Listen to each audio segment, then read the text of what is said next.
Welcome back to the Deep Dive. Today, we're embarking on a really extraordinary journey, plunging into a world where enigmatic ancient prophecy meets a unique modern-day investigation. Hmm. We're diving headfirst into the truly remarkable work of Dolores Cannon and her profound conversations with one of history's most compelling and, let's be honest, often chilling figures, Nostradamus. That's right. Our deep dive today is anchored in her foundational books, Conversations with Nostradamus, Volume 1, and also the further insights from Conversations with Nostradamus, Book 3. And our mission for this deep dive, well, it's not just about exploring the prophecies themselves, is it? We want to unpack the fascinating, almost unbelievable process of how these conversations with Nostradamus even came about in the first place. Right. How did this even happen? Exactly. We'll navigate the monumental challenges involved in translating prophecy across centuries.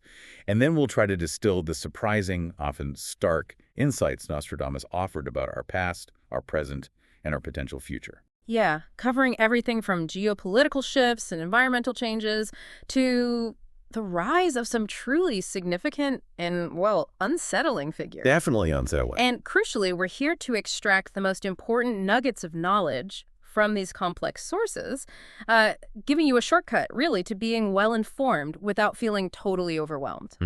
Because this isn't just about listing predictions, it's about understanding the process of receiving them, the intricate web of symbolism, and Nostradamus' own perspective on his life's incredible and, often frustrating work. Indeed. And what's truly insightful here is that we're going beyond just what was said. We'll explore why it matters, connecting the dots to the larger picture, Yeah. and encouraging you to think critically about the very nature of information itself. Right. How it's received across time, how it's interpreted through all these layers of meaning, Right, layers upon layers. and how they can profoundly shape our understanding of reality and, well, our potential future. So let's unpack this fascinating narrative. I'm ready. So let's kick things off with what I can only describe as the extraordinary genesis of this whole project. Right. How Dolores Cannon, this unconventional psychic investigator, actually managed to contact Nostradamus. Yeah. Dolores was known for their unique approach, right? Working with hypnotherapy subjects whom she often called vehicles or channels for communicating with various consciousnesses. Yeah, and the initial catalyst for this particular project was, well, truly unexpected and, for Dolores, deeply personal. She had a medium named Elena, someone she actually barely knew. And during a sort of routine session, Elena suddenly received a message that seemed to come out of nowhere. It was completely out of the blue for Elena herself. She didn't understand the content, but she felt this undeniable compulsion to pass it on to Dolores. What did it say? The message was direct and urgent. Your books must be published, that you must not give up. Apparently, Nostradamus, along with other unseen entities, was concerned that Dolores was losing hope, getting discouraged about her writing career. Wow. And this was a pivotal moment for Dolores, wasn't it? Because she hadn't discussed her writing problems, her deep despair, or the difficulties she faced getting published with Elena at all. Not at all. Elena knew absolutely nothing about Dolores' personal struggles. So that uncanny accuracy, that specific validation coming from someone so removed from her private turmoil, it must have felt like a powerful, undeniable sign. Absolutely. It showed the message was genuine and profoundly important. It was the exact encouragement she needed right then to continue her often solitary and challenging work. It really makes you think. It absolutely does. Elena was merely the messenger, the conduit, which, paradoxically, lent even more validity to the message. How so? Because it eliminated any possibility of her conscious mind creating or influencing the information from her own knowledge or biases, This external, unsolicited validation was critical for Dolores. It reinforced her belief in the unusual path she was on. Okay, so here's where it gets even more intriguing, right? The contact with Nostradamus often happened in what Dolores called the special meeting place. And this wasn't his physical study in the 1500s in France. It was like a unique non-physical dimension, a kind of energetic meeting point. That's exactly it. Subjects would describe these highly unusual feelings, dissociation, splitting, even bilocation. They perceive themselves as pure, invisible energy, sort of detached from their physical bodies, existing in this shared mental space. Wild. And this is precisely where the consistency across different subjects becomes so compelling, so crucial for validating Dolores' work. So different people describe the same thing. Yes. Whether it was Elena or later subjects like Paul or John, they all described strikingly similar feelings of detachment from their physical forms and entering this unique energetic space where Nostradamus could be contacted. Without talking to each other beforehand. Exactly. This consistency, in experiences they couldn't have possibly shared or discussed, strongly suggested a genuine, shared, and verifiable experience of this meeting place, rather than just, individual fantasies or something subconscious. Gotcha. And it wasn't just Elena's initial contact that was important. After that, it was like the floodgates opened for Dolores's research. It really was.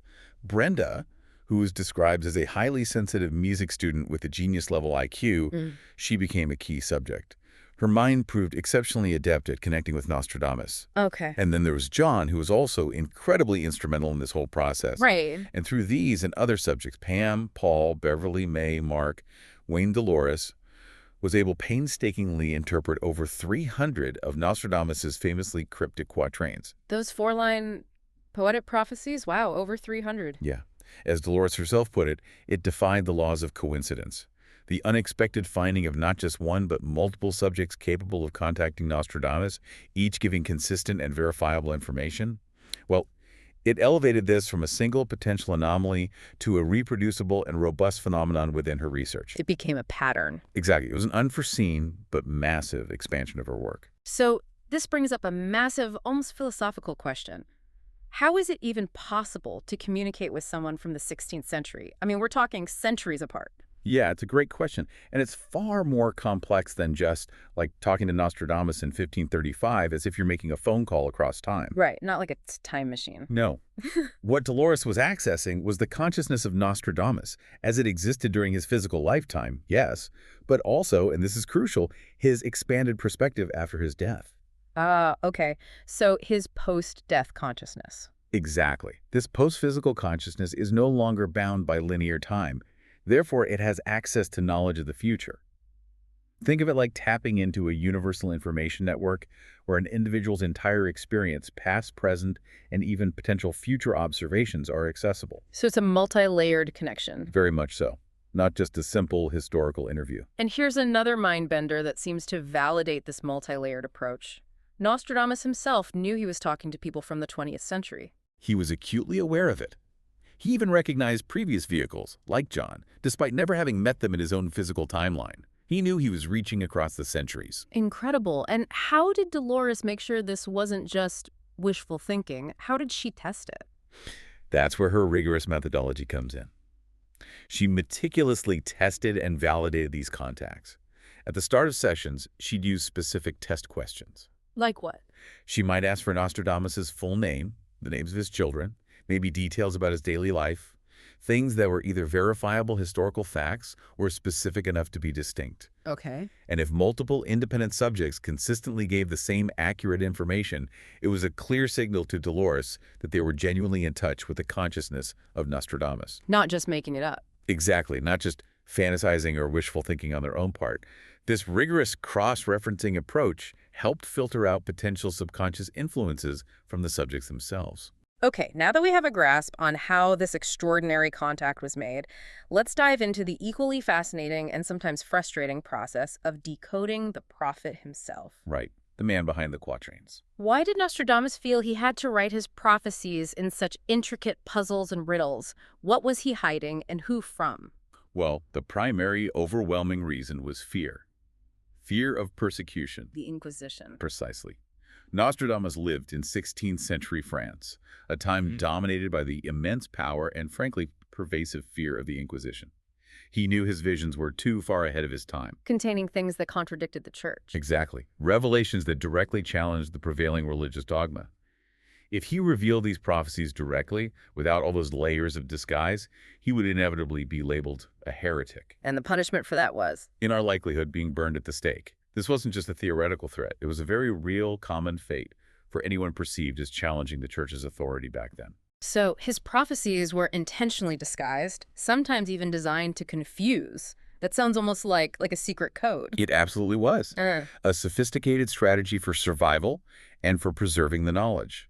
Some quatrains, Nostradamus revealed through Dolores' channels, were indeed designed to be nonsensical or misleading, just to throw off potential inquisitors. Okay. Others, though, were packed with obscure references to ancient history, places like Trebizond, Pharos, or Mytilene. These would make them seem innocuous, maybe scholarly, or just historically curious to the Inquisition. But they were actually hiding something else. Yes, masking incredibly direct prophecies about future events, including the rise of figures like the Antichrist. It was a brilliant, if incredibly convoluted, way to embed crucial information without inviting immediate and fatal interference. So the information could survive. Exactly. Waiting for a time when it could be properly decoded. It sounds like he carried an immense psychological burden, though, knowing so much but being unable to speak plainly. Oh, absolutely. He conveyed profound frustration, even anger, at being unable to openly share the full scope of his visions and directly affect change, despite knowing the horrific events that were coming. That must have been agonizing. It was. This heavy emotional weight, this constant internal conflict between his foresight and his inability to act openly. Sometimes it actually led him to make the quatrains even more confusing. Really? Why? Perhaps as a way to cope with the sheer inability to warn or guide humanity effectively in his own time. It was a form of protective obfuscation, maybe, but also a reflection of his internal turmoil. It's clear that the art of prophetic expression for Nostradamus was incredibly complex, almost like his own personal language. What stands out to you about his use of symbolism and allegory? What's truly remarkable is the sheer breadth and consistency of his symbolic language. It was his protective code. He would frequently use city names as metaphors for entire countries or regions. Can you give some examples? Sure. Places like Pau, Verona, Vicenza, and Saragossa were specific references to key locations or players in World War I and II. Mantua symbolized Italy, Tokyo was used for Japan, Provence for Southeast Asia, Auxerre for Southern Europe. Even American cities got symbols. Oh, yes. New York City was often called the Mountains of Crystals, because of its towering skyscrapers. Makes sense. And Los Angeles, with its vast, sprawling glass buildings and sometimes marshy landscape, became the Swamp of Crystal. That's fascinating. And he didn't stop at cities, right? He famously used animals, too. Exactly. Animals were central to his symbolic lexicon. A leopard, known for its spots and agility, often represented England. Okay. The boar, due to its aggressive nature, symbolized the Nazis. He called them a piggish bunch. The eagle, of course, was used for America, representing its power and reach. Any others? Yeah, he even used more obscure animal references, like the lion, ox, and ass, often symbolized specific star formations or constellations over the Middle East, linking celestial events to earthly conflicts. Wow. And the timid deer and mastiffs were used to represent the Soviet Union and smaller countries that would eventually come together in an alliance. Even abstract figurative language popped up, silverfish for submarines, Ah, okay. or milky rain and lightning as chilling allegories for nuclear weapons. I'm struck by the idea you mentioned earlier that many quatrains have multiple meanings or layers, applying to different times or events, like the overlap between World Wars and Napoleon's era. Yes, and this raises a really important question about how Nostradamus perceived history itself.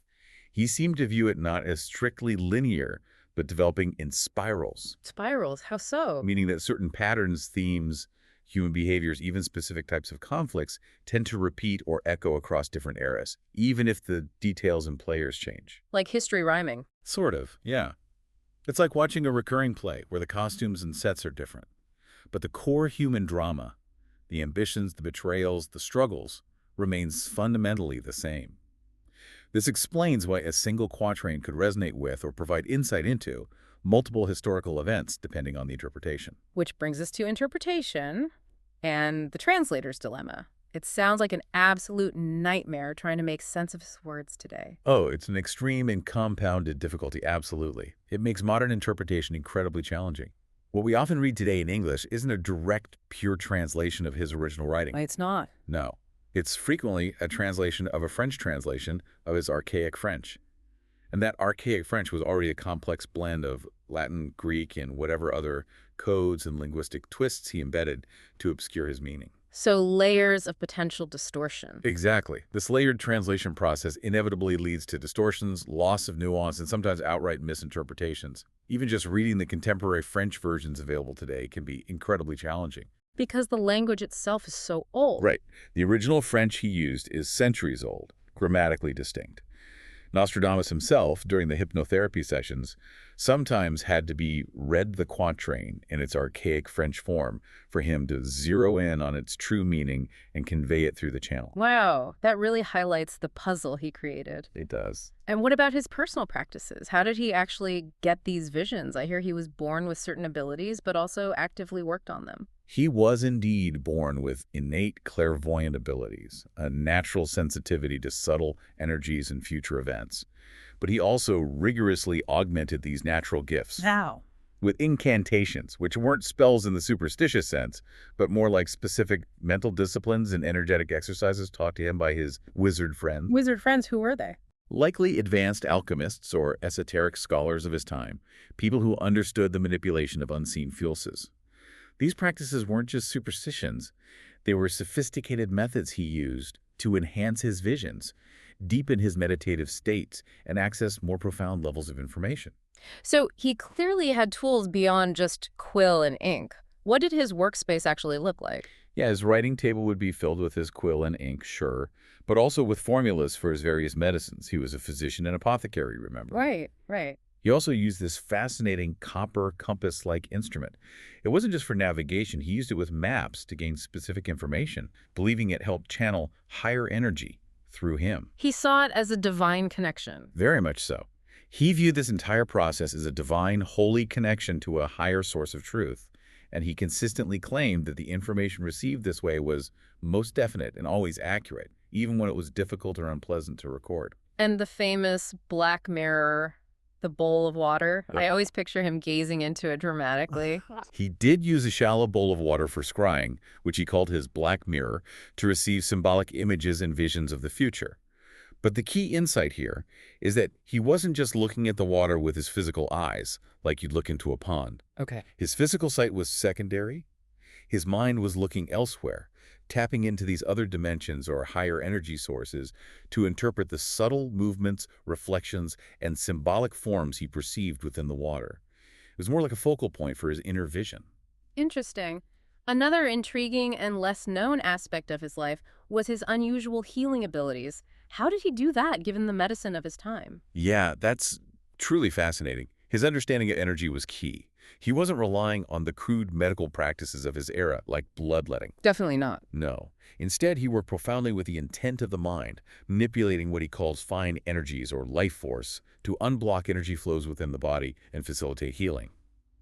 He believed many illnesses stem from blockages in these subtle pathways. He could control his own body, too. He experimented on himself, yeah, learning to consciously control things like his heart rate and blood flow, demonstrating abilities far beyond the conventional medicine of his time.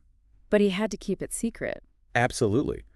He performed these healings secretly to avoid being labeled a sorcerer or a witch. Given the prevailing superstitions and the looming threat of the Inquisition, that was an incredibly real and dangerous possibility. He also passed these methods on to a select group of trusted students, emphasizing the manipulation of energies beyond the purely physical. Okay, moving from his methods to the actual prophecies. Let's unpack some specific ones, particularly those that seem to resonate with our past and present. It's always easier to see the clarity in hindsight, isn't it? Absolutely. Hindsight is 20/20 with prophecy. Yeah. The world wars, for example, were directly and explicitly interpreted through the channels. Nostradamus mentioned place names like Pau, Verona, Vicenza, Saragossa. These represented key cities and strategic roles in World War I. And he saw the cause. He firmly stated that the tangled politics and intricate alliances in Europe were the underlying cause of both World War I and II. He even asserted that if the first hadn't happened, the second wouldn't have been inevitable either. Wow. And the atomic bombs. Yes.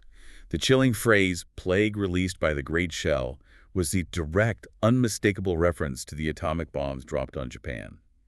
He noted that initial local medical relief was futile, and the ultimate remedy or resolution would come from a distant land of the United States.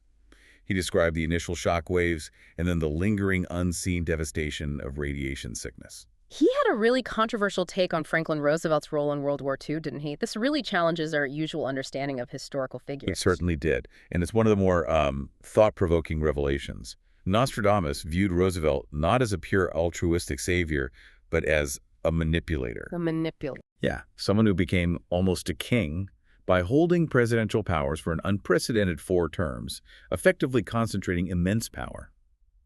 He suggested Roosevelt deliberately provoked Japan, using diplomatic and economic pressures to get the U.S. involved in the war. Why would he do that, according to Nostradamus? The motivation, according to Nostradamus, wasn't purely moral. It was also to stimulate the struggling American economy, using the huge industrial output needed for wartime production to pull the country out of the Great Depression. So economic reasons? Partly, yes. He used symbols like the leopard for England, the boar for the Nazis, and the eagle for America, indicating that the supposedly neutral U.S. was strategically drawn into the conflict.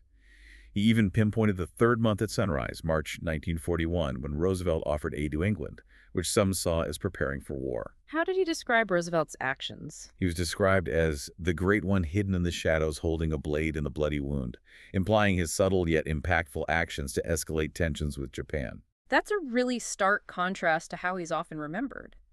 How did Dolores Cannon's team handle that kind of challenging perspective? Was there pushback or difficulty accepting it?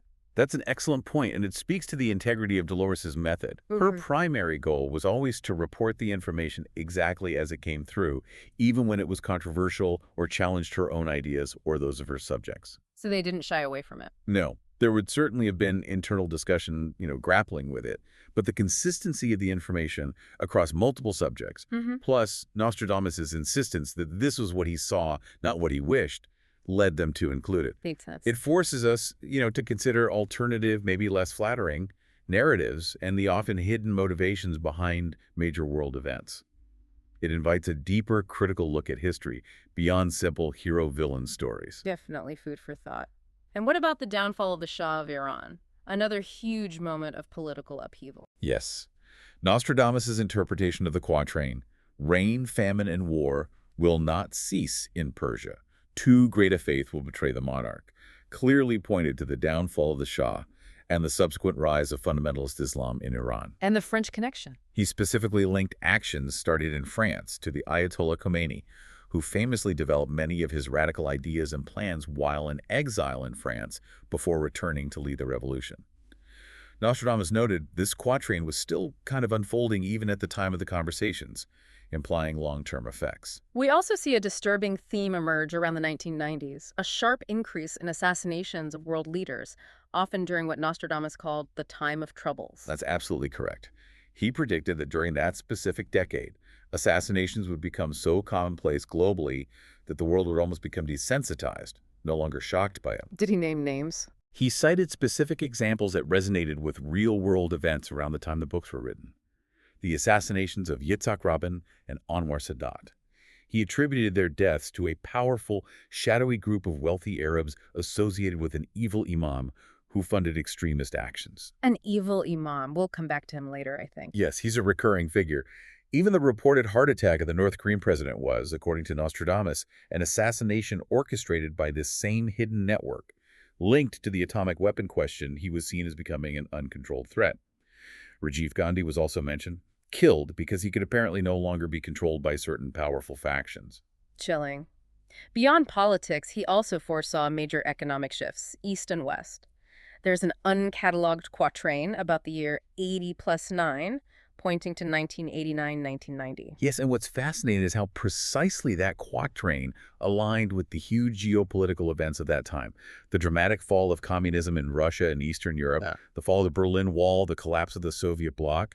Nostradamus specifically warned that while the West, motivated by sympathy, would try to provide financial aid to these newly freed but struggling nations, it would paradoxically weaken their own economies. How so? This economic vulnerability, he suggested, would ultimately make them susceptible to the influence and control of the Antichrist, who would exploit the instability. The cryptic lines, "germs do not thrive," and "bones and disease stalking the land, but not having echoes in marble halls," alluded to economic solutions failing and lawmakers being unable to really grasp or fix the worsening global economic imbalance. And environmental foresight, too. He connected these grand shifts to the planet itself, even touching on El Niño in specific cities. He did, yeah. It showed a holistic view. The swamp of crystal and mountains of crystals, those were his symbols for specific American cities. Los Angeles, the sprawling swamp, and New York City, the towering mountains. And El Niño. More critically, he predicted unprecedented winter and spring heat and drought, which he directly linked to El Niño happening near Christmas or the winter solstice. This, he warned, would leave lands parched, without moisture for spring crops, leading to agricultural disaster. These weren't just abstract ideas, they were pretty precise observations of global environmental shifts. Okay, let's shift focus to a recurring theme throughout his prophecies: the Pope and the Church. Now, given Nostradamus' own history, living under persecution by the Church, you have to wonder about personal bias. That's a very valid point, and it's something Nostradamus himself actually addressed through the channels. Despite his personal history, the real dangers he faced, Nostradamus adamantly insisted his prophecies about the church came directly from his visions. From the Black Mirror. Yes, from the higher source channeling through him, not from his own conscious thoughts, personal desires, or any lingering resentment.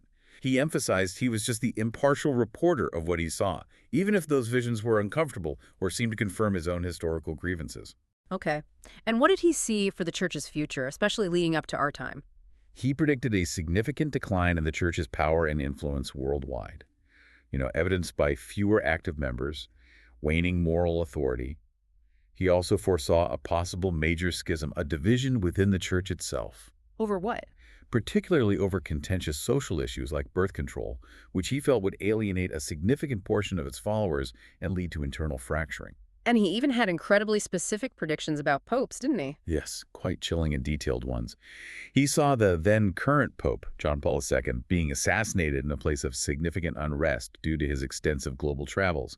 That was encapsulated in the quatrain: while sailing, the great Pope will be captured. Wow. What else? He predicted that the very next Pope after John Paul II wouldn't last long in his pontificate. And perhaps most disturbingly, he foresaw the final Pope being profoundly influenced by the Antichrist, Influenced how? leading directly to the destruction of the church as we know it, ending its traditional role. Nostradamus stated there would be only 2 popes left after John Paul II, leading up to this cataclysmic period. Was there a date attached? Well, there was an astrological conjunction, Saturn and the Sun in Aquarius on January 30th, 1992, that was initially tied by one of Dolores' astrologer channels to the swearing in of this final compromised pope. But later analysis noted complexities, suggesting Nostradamus' prophecies often have multiple layers or are tied to broader energetic shifts, not single, fixed dates. Okay. And what about broader religious shifts, beyond just the Catholic Church? He seemed to touch on rising fundamentalism. He did, and it was a pervasive warning. He interpreted the quatrain about girls slaughtered and vestals drowned in the wells as a worldwide phenomenon, a dramatic rise in fundamentalism across various major religions, not just Christianity, but Islam, Judaism, others too. Losing touch with their core. Exactly. He saw these movements becoming increasingly fanatical, losing touch with their original, deeper spiritual wisdom and compassion. He predicted they would ultimately wither away into what he called gross parodies of true religion, symbolized by the draught of aconite, a poison suggesting internal decay, a profound warning about spiritual principles being twisted into rigid, destructive dogma. Okay, now let's brace ourselves and get into the heart of some of his most unsettling future prophecies. The Antichrist. Nostradamus called him the third, and even worse than Adolf Hitler. That's truly chilling. It is, and it underscores the gravity of this figure. What's really insightful here is the consistent description of this Antichrist that emerged independently from multiple subjects. What's the description? He's described as a handsome, young, dark, charismatic man from the Middle East, specifically somewhere near Saudi Arabia, born of an unworthy woman, which Nostradamus clarified meant a commoner, or from a country where women are culturally seen as property, indicating humble origins. Nostradamus stressed he's a young man at a very crucial time in his life, implying that the intense political maneuvering, violence, and corruption in his region are what shape his destiny and allow him to realize his destructive path. And his psychology. Is he working alone? Not alone. He's said to possess the lowest, most disharmonious vibration, residing in what Nostradamus called realms of darkness. He's skilled at manipulating power. But there's another crucial figure, an evil imam. The one mentioned before. Yes. This imam is described as shorter, slight, with a crazed look, unkempt hair, maybe a scar near his eye. His eyes are often hooded. This imam exerts a powerful, sinister influence over the Antichrist, acting as his guide. He's directly linked to assassinations, orchestrating instability. And they have a connection. A deep one, symbolized by them sharing matching gold chain medallions and rings, signifying this almost ritualistic bond. Here's the really unsettling part, though. He doesn't initially sound like a monster, does he? He apparently wears a mask of peace. That's precisely the most deceptive and dangerous aspect of his rise. He initially functions, or at least appears to function, from a true humanitarian self. He carefully builds this image of a benevolent leader. Wow. He wins respect and trust from religious leaders, from governments worldwide, by seemingly dedicating himself to helping poor nations, setting up vast communication networks, quelling localized wars. He presents himself as a prince of peace, a redeemer, offering a new, modernized approach to life that promises stability and prosperity.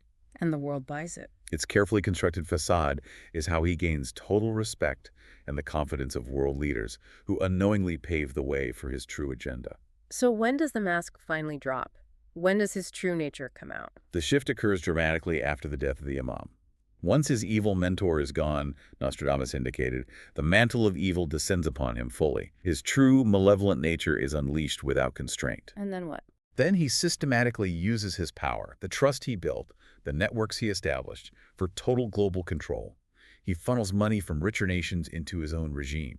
He employs most modern weapons, maybe technologies we don't even grasp today, to conquer the earth, establishing a truly oppressive totalitarian state. Controlling thoughts, too. Yes, controlling not just actions, but people's very thoughts and beliefs through propaganda and surveillance.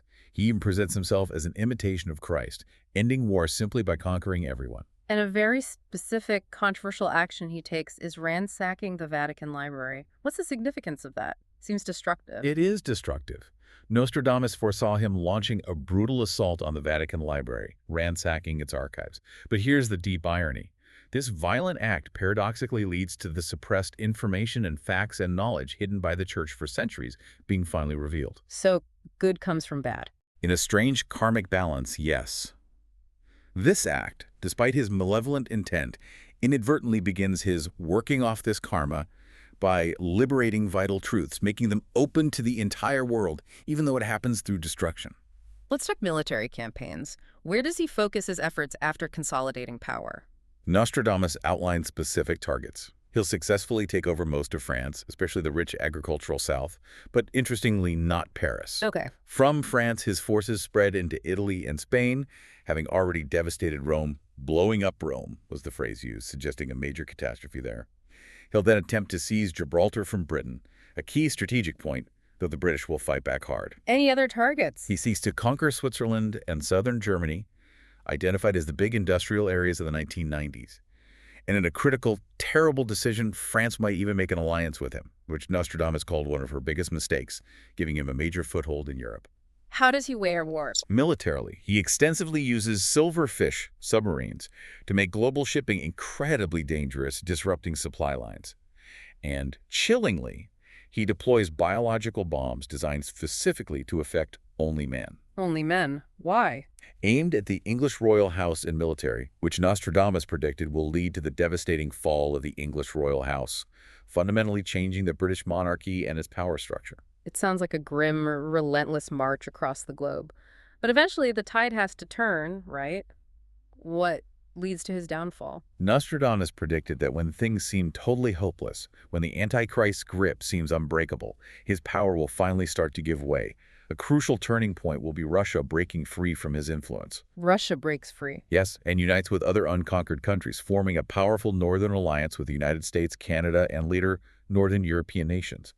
This formidable union strikes deep fear into the Antichrist, causing him to lose control of his vast, brutal forces. His control crumbles under this unified opposition.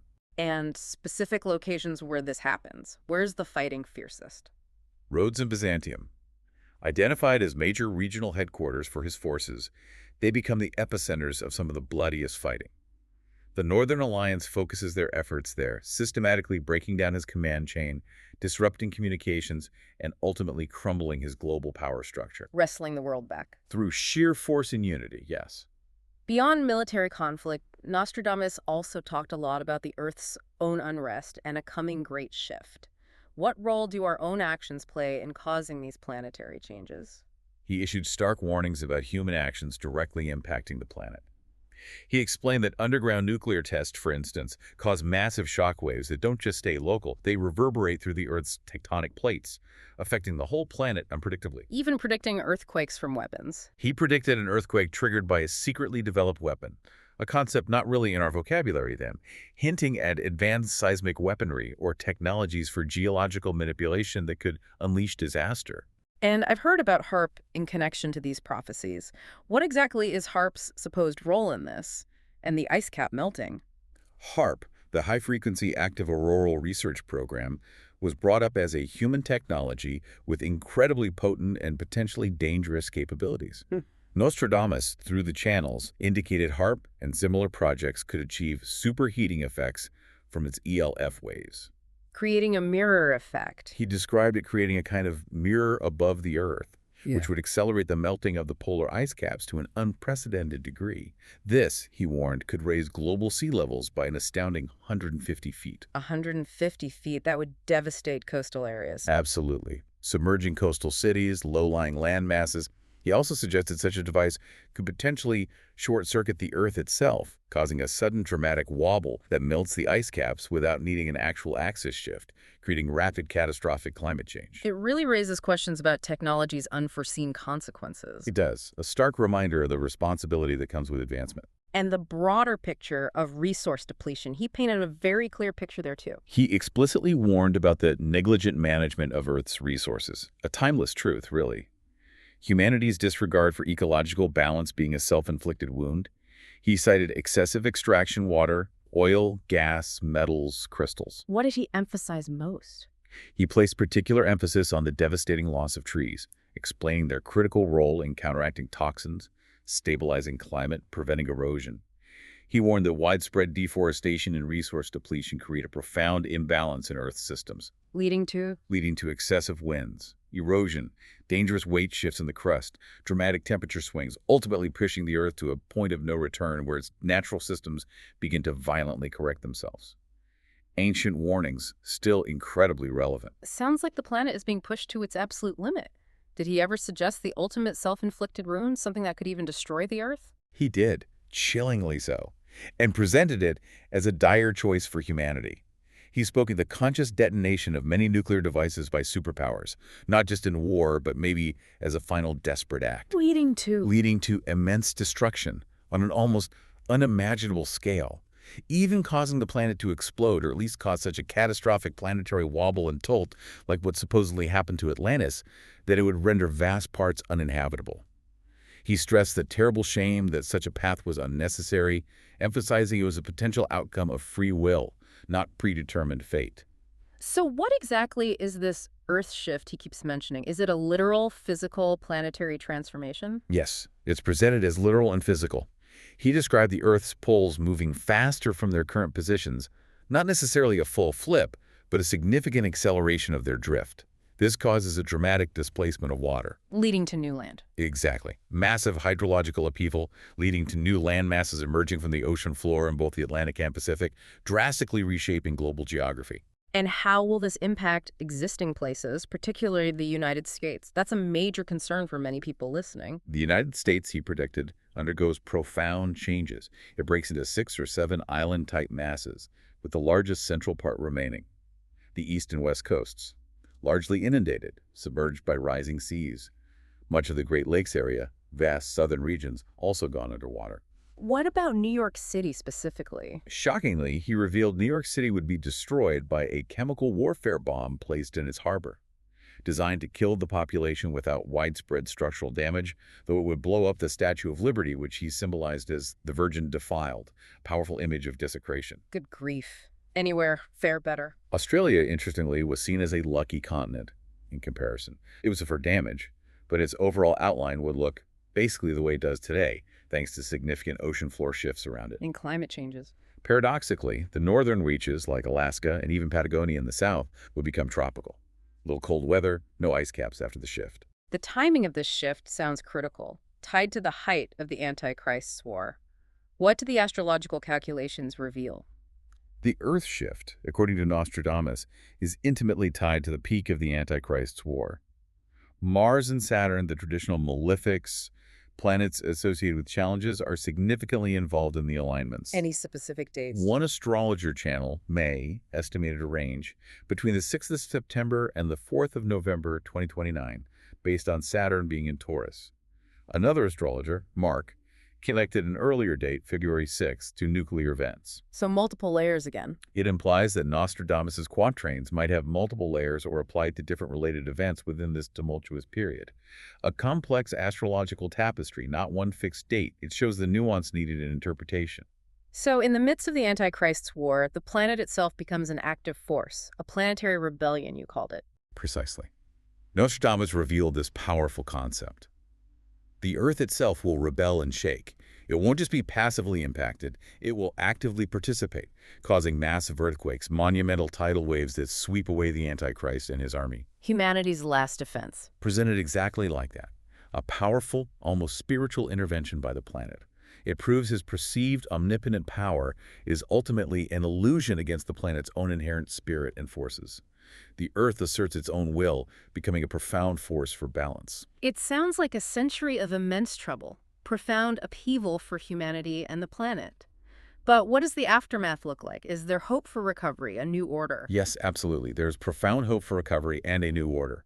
Nostradamus explained that the very evil century covers the whole 20th century, especially from WWII onwards, leading to the end of this time of troubles, nearly a century in itself. And out of the destruction. Out of this immense destruction, the world undergoes a crucial realization.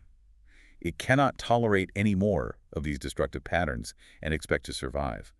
This collective understanding leads to a profound global shift in consciousness. So, new forces come in. What does that mean for recovery? He indicated new forces, described as non-Earth allies, entities who've been observing humanity's struggles will finally be able to intervene directly. This intervention leads to a whole new attitude globally, a shift towards cooperation, understanding, reevaluating priorities. Any specific examples? We'll see shifts in geopolitical power, the reestablishment of Ethiopian royalty, suggesting a resurgence of ancient lineages, and China, remarkably, teaching other African nations conservative, sustainable land use and food production, moving away from plague and drought towards a more harmonious future.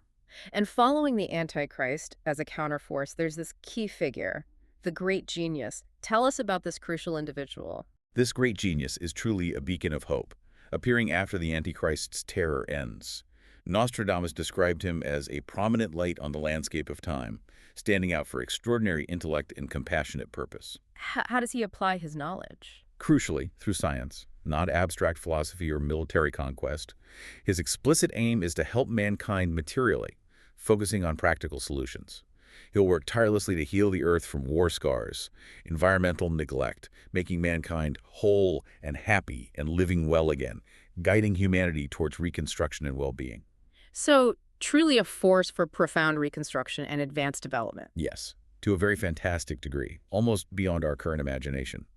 This genius will significantly speed up advanced technology development, introducing innovations that sound almost fantastical today. Like what? Like organic computers derived from bacteria, possibly emerging in the 21st or 22nd century.